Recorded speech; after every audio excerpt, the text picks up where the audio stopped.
Hello friends, मेरा नाम है विवेक और आप देख रहे हैं मेरा YouTube channel proof and beyond. आज हम स्टार्ट करने वाले हैं एनसीईआरटी का चैप्टर 5 जो कि है समांतर श्रेणी या अर्थमेटिक प्रोग्रेशन। तो आज हम इसका इंट्रोडक्शन करने वाले हैं। चलिए यही देखते हैं। जैसा कि आप देख रहे हैं, नाम से ही आपको पता चल रहा होगा, समांतर श्रेणी। नाम से आपको पता चल रहा है कि एक ऐसी सीरीज, एक ऐसा क्रम जिसमें हर एक पदों के बीच में समान अंतर हो।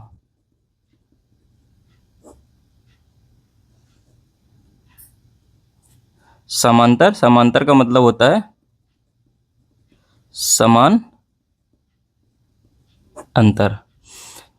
तो समांतर श्रेणी एक ऐसा क्रम या एक ऐसी सीरीज जिसके हर एक पदों के बीच में, जो हर एक टर्म के बीच में अंतर समान हो। ठीक है, तो ऐसी सीरीज को हम, ऐसी श्रेणी को हम समांतर श्रेणी कहते हैं।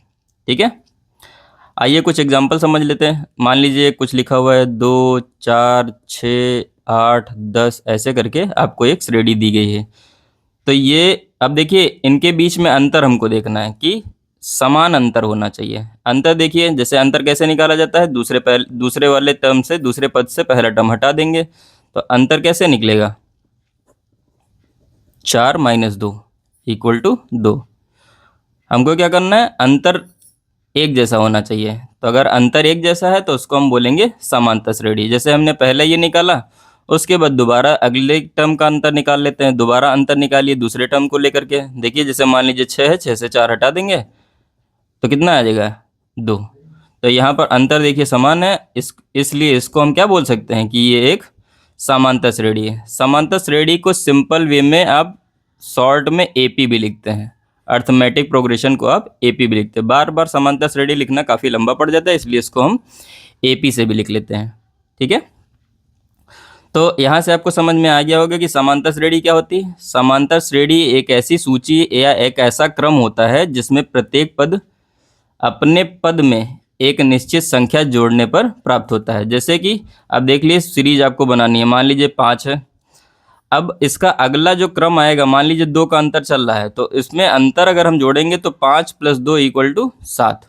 फिर क्या करेंगे, फिर से अंतर जोड़ेंगे तो 7 + 2 = 9। ऐसे करके आपकी सीरीज ये चलती जाएगी। तो एक ऐसी संख्याओं की एक ऐसी श्रेणी या ऐसी सूची जिसमें प्रत्येक पद, जो हर एक पद है, वो अपने पद में एक निश्चित संख्या को जोड़ने से प्राप्त होती है, ऐसी श्रेणी को हम क्या बोलेंगे, समांतर श्रेणी बोलते हैं। ठीक है, अब ध्यान देते हैं कि ये जो एक निश्चित संख्या जोड़ी जाती है उसको हम बोलते हैं सार्व अंतर, कॉमन डिफरेंस जिसको बोलते हैं, इसको हम डी से लिखते हैं। ठीक है, तो जो एक निश्चित क्रम होता है, निश्चित संख्या जो होती है,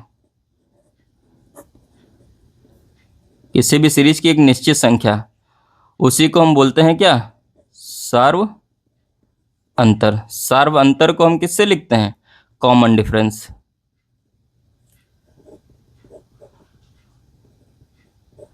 कॉमन डिफरेंस को ही हम यहाँ पर डी से लिखेंगे। ठीक है, कैपिटल डी या स्मॉल डी आप किसी से भी लिख सकते हैं, इससे कोई फर्क नहीं पड़ता है।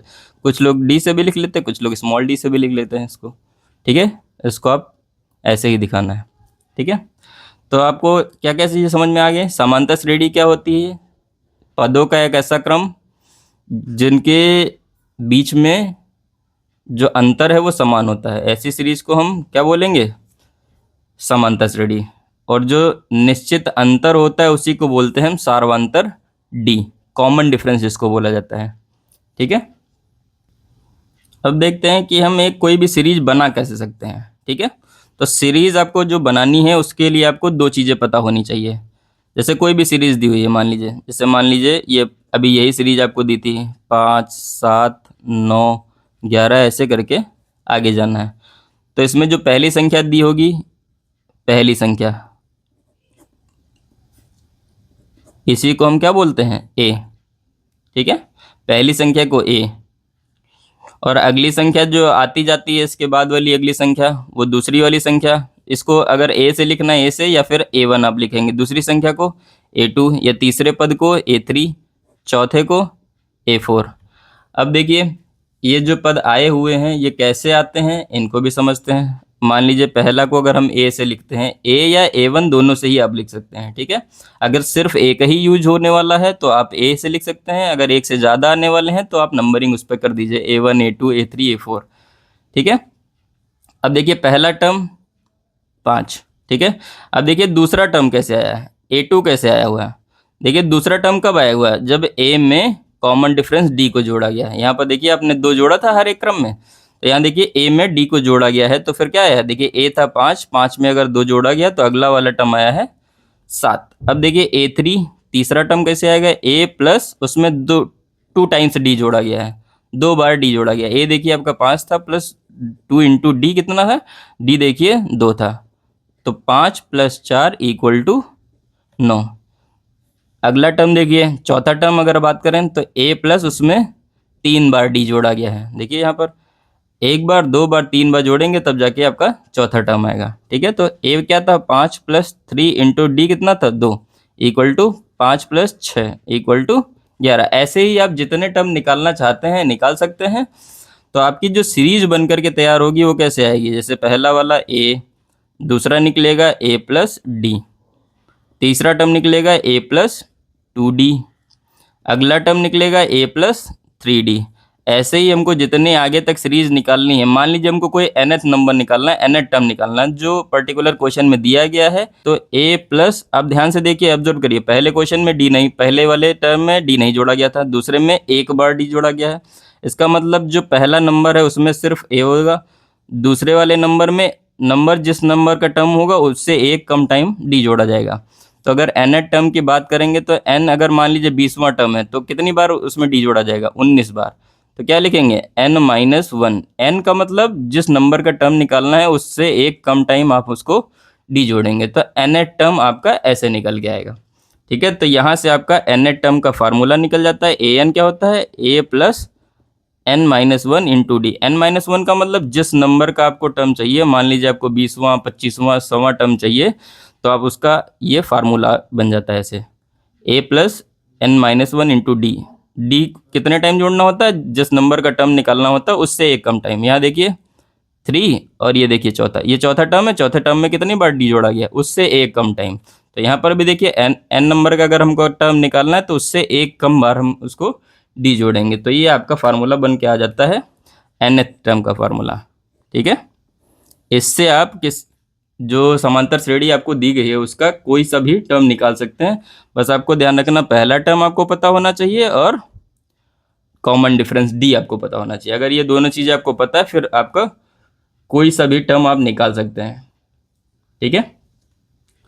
तो पहले पद को हम क्या बोलते हैं, ए से लिखते हैं, कॉमन डिफरेंस को डी से लिखते हैं, ठीक है। ये तो था आपके शुरुआत से nवां टर्म निकालने का फार्मूला। अब आप चाहें तो लास्ट से भी nवां टर्म निकाल सकते हैं। अब देखिए लास्ट टर्म, इसके बाद मान लीजिए कहीं जाकर अंतिम पद दिया हुआ, लास्ट टर्म एल से अगर उसको लिख लेते हैं, तो अंतिम पद अगर आपको दिया गया है उससे पहले आपको आना है, मतलब अंतिम से आपको दे दिया जाए। कभी कभी आपसे अंतिम से पूछने लगते हैं, जैसे कि यहाँ से पूछा गया होगा कि शुरुआत से 15वां पद क्या होगा, इस सीरीज का 15वां टर्म का होगा। कभी कभी ऐसे पूछ लेते हैं कि अंत से 5वां पद कौन सा होगा, ठीक है। तो उसके लिए दूसरा फार्मूला है, फार्मूला सेम ही होगा आपका। जैसे यहाँ पर देखिए आगे से इधर की तरफ जाएंगे तो जोड़ करके निकालते थे, अभी क्या करेंगे, लास्ट टर्म पता है तो एल, इस बार क्या करेंगे n-1 इंटू डी। इस बार जो डी वाला टर्म है उसमें घटाएंगे, क्योंकि लास्ट वाला पता है तो उसके पहले आना है, तो इधर से इधर आएंगे लेफ्ट साइड की तरफ तो फिर माइनस करना पड़ेगा, और इधर से राइट साइड की तरफ जाते थे तो फिर जोड़ना पड़ता था। मे भी इसका ज़्यादा यूज नहीं लगना, लेकिन आपको पता होना चाहिए, ठीक है। तो अब देखिए आपको पता चल गया कि पहला पद क्या होता है। पहला पद उसको हम ए से लिखेंगे, सार्वंतर या कॉमन डिफरेंस को हम डी से लिखेंगे, ठीक है। अंतिम पद को एल से लिखेंगे, पदों की संख्या को एन से लिखते हैं, ठीक है। यहाँ से आपकी सीरीज बन जाती है। अब आइए देखते हैं कि इसको हम जोड़ेंगे कैसे, ठीक है। समांतर श्रेणी के पदों का योगफल। देखिए योगफल को आप कैसे लिखेंगे, Sn, sum of n terms, ठीक है, Sn से लिखा जाता है। फार्मूला क्या होता है, n/2 2a plus n-1 into D, ये हो जाता है इसका समांतर श्रेणी के पदों का योगफल, ठीक है। तो एक ये फार्मूला होता है जब आपको पता हो क्या क्या चीज़ें, ए पता हो किस नंबर का टर्म निकालना है या कितने टर्म का सम चाहिए, और डी सार्वंतर पता हो, ठीक है, तब आप ये लगा सकते हैं। एक दूसरा फार्मूला भी होता है Sn का, n/2 a प्लस एल, ये तब के लिए होता है जब प्रथम पद और अंतिम पद दोनों पता हो। तो क्या करना होता है, दोनों को जोड़ करके जितने टर्म का सम चाहिए उनको आधा करके गुणा कर देते हैं, ठीक है। तो ये दो फार्मूले आपके यहाँ से तैयार हो जाता है कि n टर्म का सम आपको अगर निकालना है तो a और d आपको पता है, तो ये पहला फार्मूला लगा देंगे, और अगर पहला और अंतिम दोनों पद पता है तो फिर a प्लस एल n/2 ये लगा देंगे, ठीक है। तो इस तरह से इस एक्सरसाइज में आपको बस इन्हीं 4 चीज़ों पर काम करना है, ठीक है। जैसे कि इसका nth टर्म आपको निकालने के लिए दो फार्मूले दिए गए हैं, a plus n-1 into D, ये कैसे आया ये भी आपको बताया गया है। अगर अंत से आपको निकालना है तो अंत से l minus n-1 into D होता है। ये देखिए ये चीज़ें कॉमन होंगी, बस आपको ध्यान रखना प्रथम पद से अगर निकालना होता है तो जोड़ करके लाते हो, और अंतिम पद से निकालना होता है तो फिर उधर से उल्टाएंगे तो फिर माइनस करेंगे, ठीक है। पहले पद को a से लिखेंगे, सार्वंतर को d से लिखेंगे, अंतिम पद को l से लिखेंगे, पदों की संख्या को n से लिखेंगे। अगर समांतर श्रेणी के पदों का योगफल चाहिए, मतलब जैसे यहाँ से आपकी जो सीरीज दी गई है इसको अगर आपको जोड़ना है तो हमको क्या कौन सा फार्मूला इस्तेमाल करना है, n/2 2a plus n-1 into D.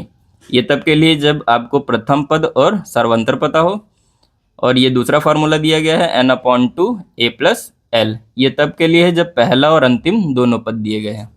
उम्मीद करते हैं कि ये आपको समझ में आया होगा इसका इंट्रोडक्शन। अगर इससे रिलेटेड कुछ डाउट है तो आप कमेंट सेक्शन में पूछ सकते हैं। धन्यवाद।